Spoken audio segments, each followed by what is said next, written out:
People are not broken, they adapted to survive. Welcome to the Way Out of Childhood Trauma with Barb Wartzel-Smith. Welcome to the new episode of Way Out of Childhood Trauma.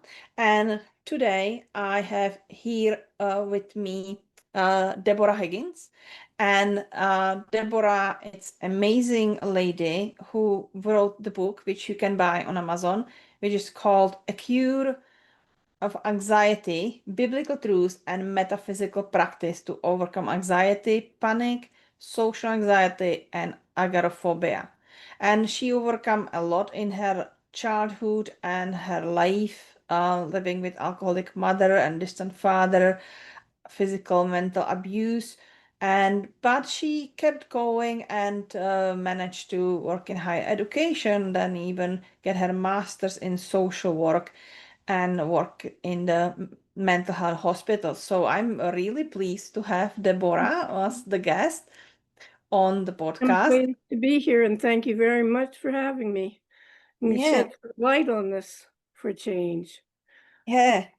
And what really fascinates me, what I get to know about you is that how did you find the way out of your childhood trauma and what everything happened to you, all this secondary trauma? So what was the kind of pivotal moment?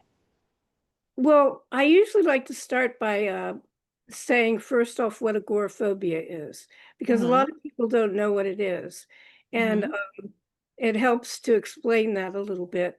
When I first, the first time I had a panic attack, which is what agoraphobia is, Webster's dictionary defines agoraphobia as a fear of the marketplace. But it's really not fear of the marketplace. It's really fear of a panic attack.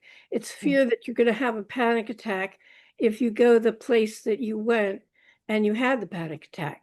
So your world becomes smaller and smaller as you stop going places that you had panic attacks until you finally stay at home. So my first panic attack was as little girls, we had a sleepover. And my mother and father left us alone. And to our own devices, we decided to explore each other sexually. And I didn't think anything of it, but my father came in and he was very angry. And he made me cry, and I thought I'd done something terribly wrong. And so my mother came in and she got me a brown paper bag to breathe in so that I would stop the hyperventilation that happens when you have an anxiety attack. If he had left me alone, I would have grown out of it, which I did.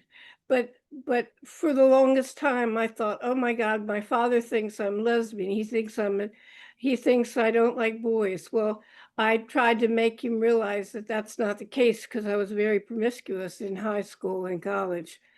But anyway, so what happens when you have an anxiety attack is your brain sends messages, even though you don't know what you're afraid of. You have no idea what it is. Back in the cave days, we would have had, there would have been a dinosaur after us and we would have a panic attack. That would make sense. But when we have a panic attack nowadays, there's nothing after us. So where do we go? And so what happens is your heart beats really fast. You start sweating, your palms start sweating, you get dizzy, you get disoriented, you get embarrassed because you think the whole world can see you do this, and they can't really. You're inside your own little prison having an anxiety attack. So my mother unfortunately was an alcoholic, and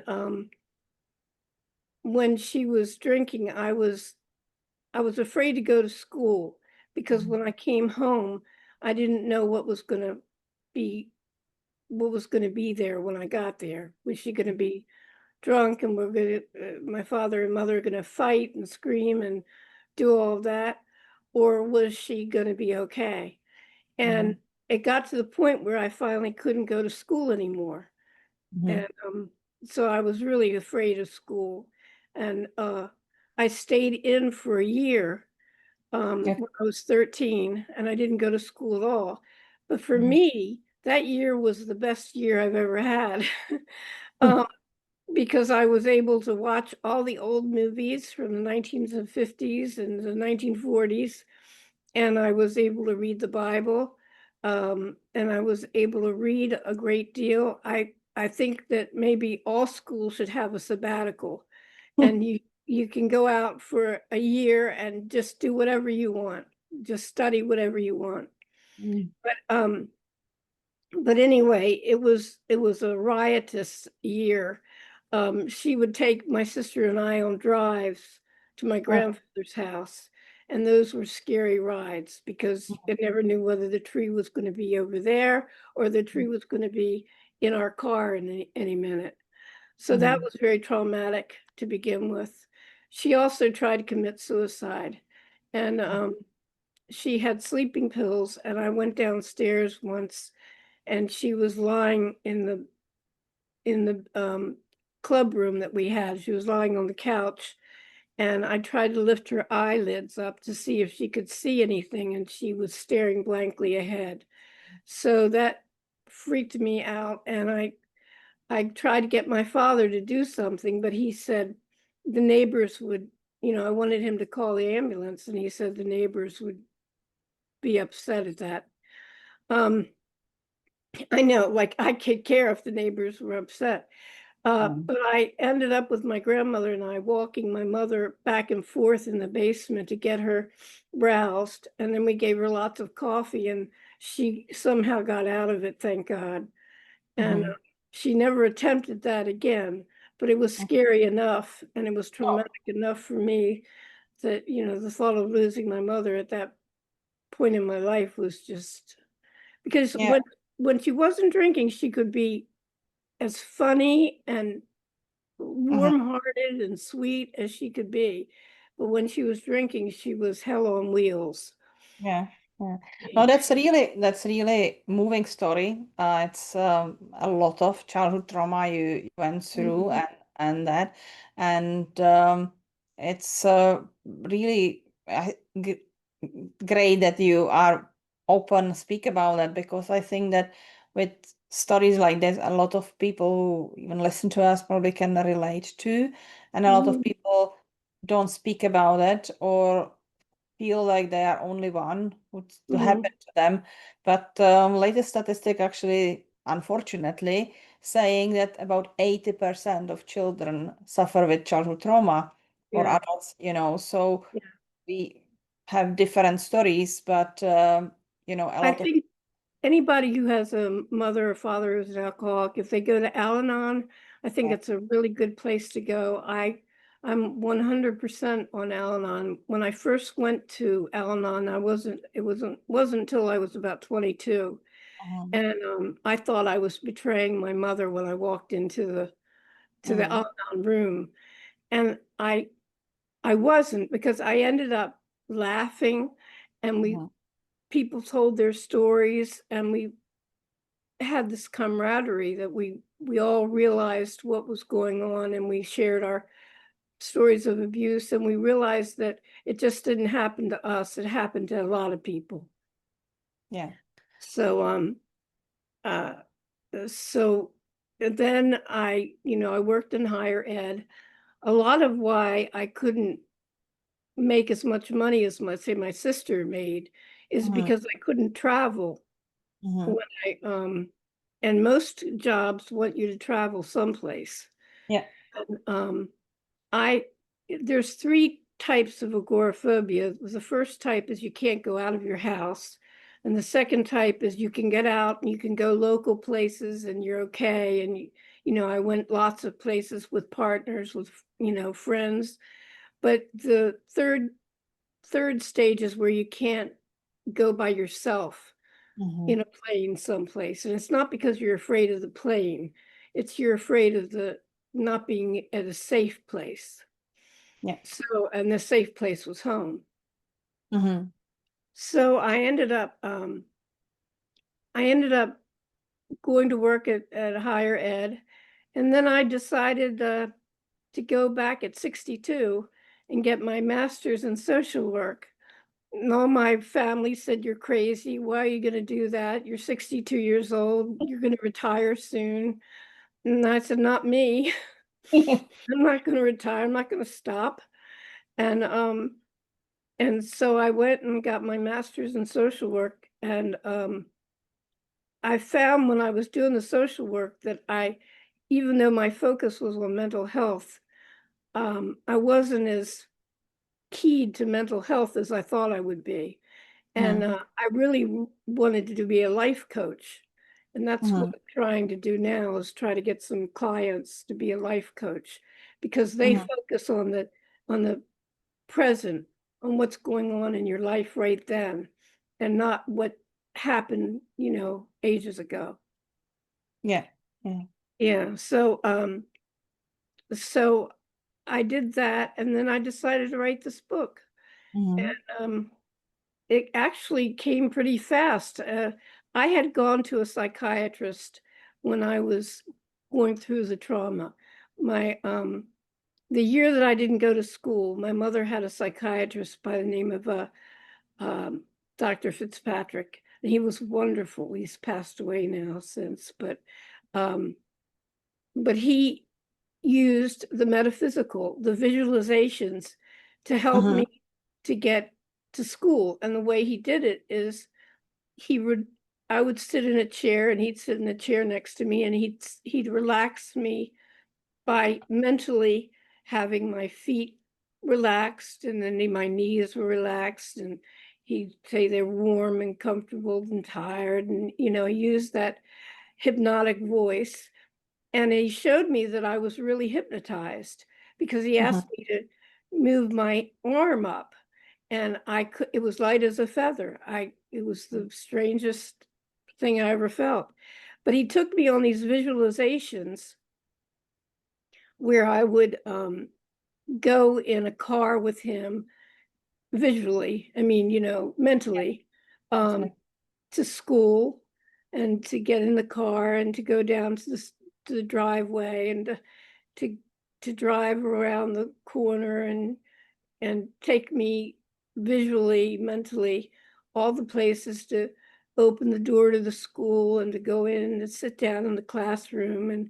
And because I was in such a relaxed state, I used that relaxed state so that when we actually did finally get in the car and do stuff, I was able to do it, because I had the amygdala, which is the part of the brain that makes you crazy, because the amygdala was relaxed.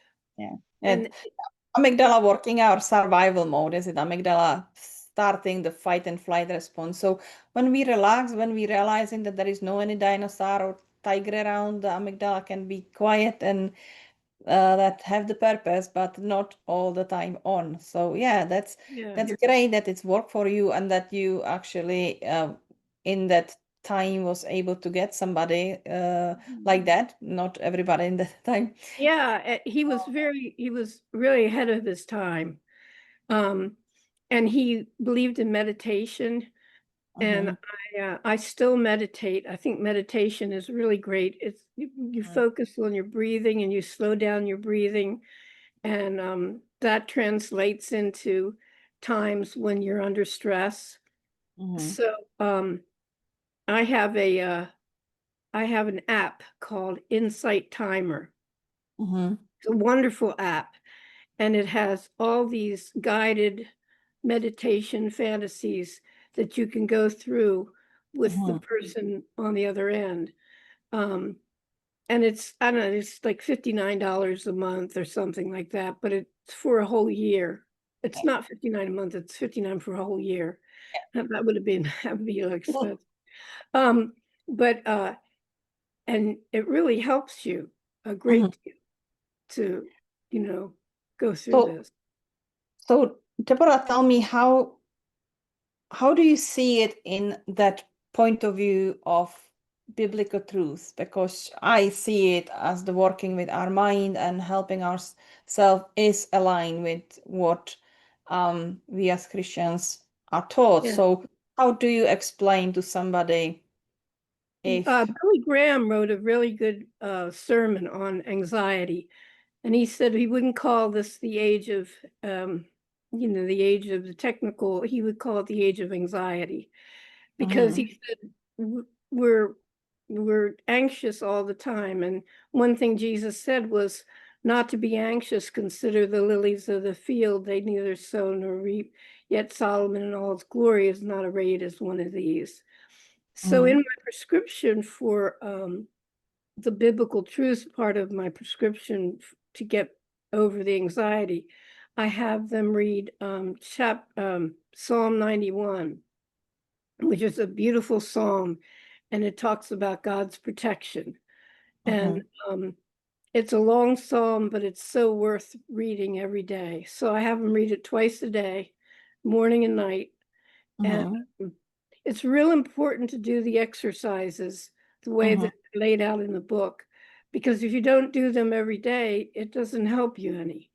And people rely too much on drugs and other things to keep them from having panic, when what is natural, all the things in my book are natural, and you don't really need to do that. If you have a time where you're really anxious and you can't get over things, you might want to take a tranquilizer to get over the gap before you can start to do the meditations and the exercises. But then after that, you shouldn't have to do that. You shouldn't have to be on medication the rest of your life unless it's a really chronic thing. Yeah. Oh, also, I kind of following the words of the Paul in Colossians about don't lie to each another, be honest with each other. And that feeling of unsafety and that feeling that we are not worthy or we are not good enough, or all these beliefs people developing when they have childhood trauma, they are all lies, really, is it? Because it's not who we really are.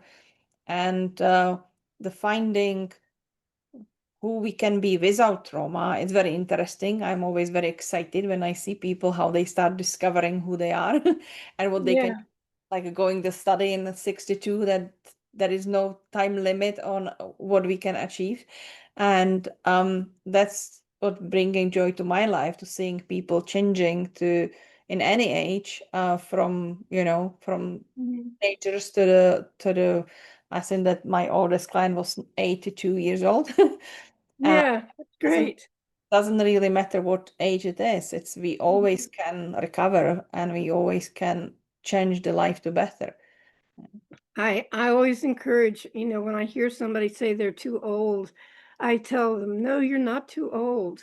Life is a continuum, and I believe after you die, you have more work to do.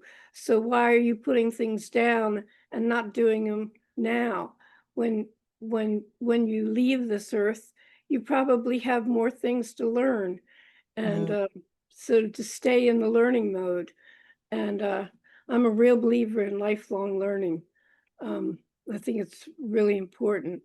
I've gone to many psychiatrists over the years, and I think part of my training in mental health has been going to those therapists that I went to. And I learned a lot. I learned a lot about cognitive behavioral therapy, which I don't really personally believe in. I just think it's something to get you through, to get you to the stressful situation, but it really doesn't do that much when you're in the stressful situation. So I'm not, I could get a little picket cognitive behavioral therapy. I'm not a big fan.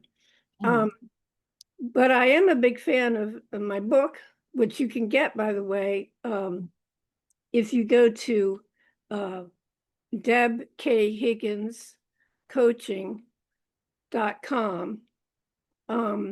And when you go in, that's my website, and there's a order the book here, and you can press that, and it takes you right to my Amazon page, so you don't have to write in that ridiculously long long title that I titled my book as.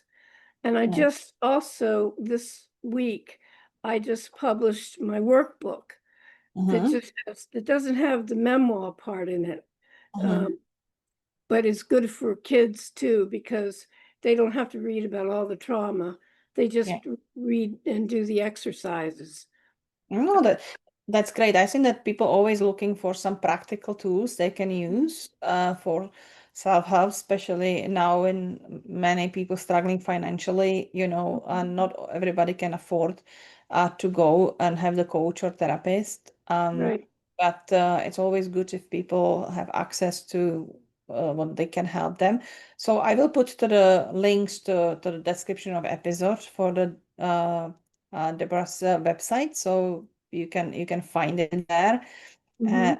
and look for it. But I want to ask you, like before we will end, like what would be like one kind of key message which you would want to give as advice to the people who listen to us and who maybe think that I'm afraid to try something new, or I don't believe that it will help me. I tried so many different things and it didn't help me. So what you would say on it? Well, it's like that's like saying that you tried many different drinks and you're not going to like Coca-Cola because you had what Santa Fe or something. It's like you can try many different things, but they don't give up. I believe in the not giving up and to realize that other people have overcome their trauma and you can overcome the trauma. Just have hope. I think hope is really important. Um, Christ says to hope, and hope is St. Paul said to hope. Hope is what drives us and gets us to trying new things. And so I would say to somebody who is in that situation where they're feeling like nobody's helped them before, that, well, you haven't tried me yet. And and we're gonna do this together.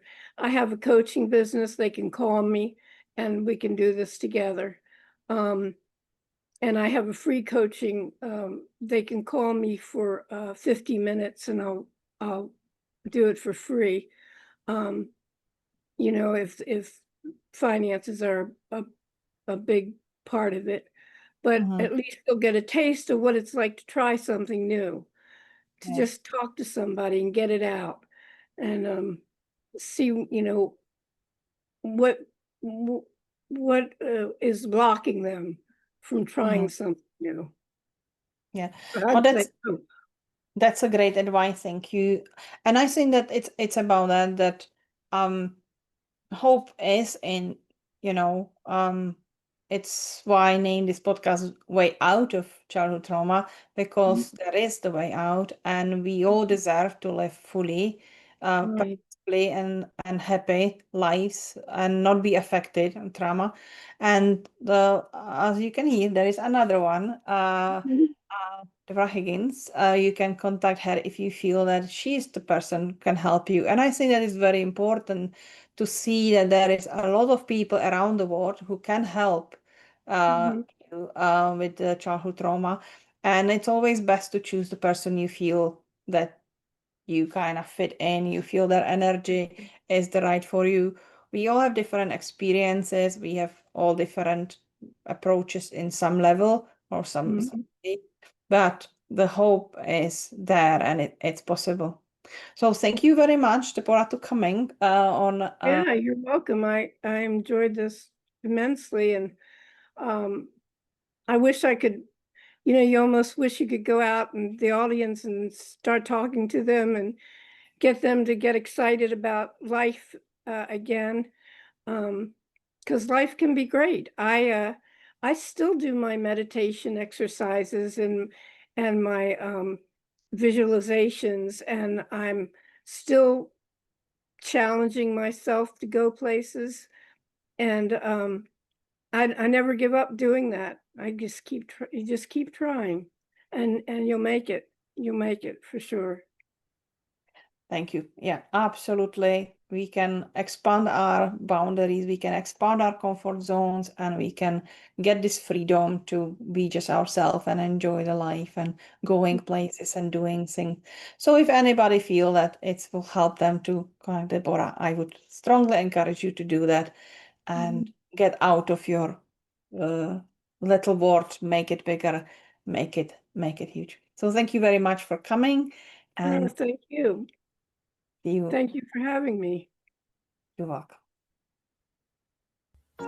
Thank you for listening to Way Out of Childhood Trauma. If today's episode resonates with you, visit your steps to explore resources, training, and support designed to help you understand trauma, reconnect with your inner strengths, and rewrite your story. Until next time, take your next step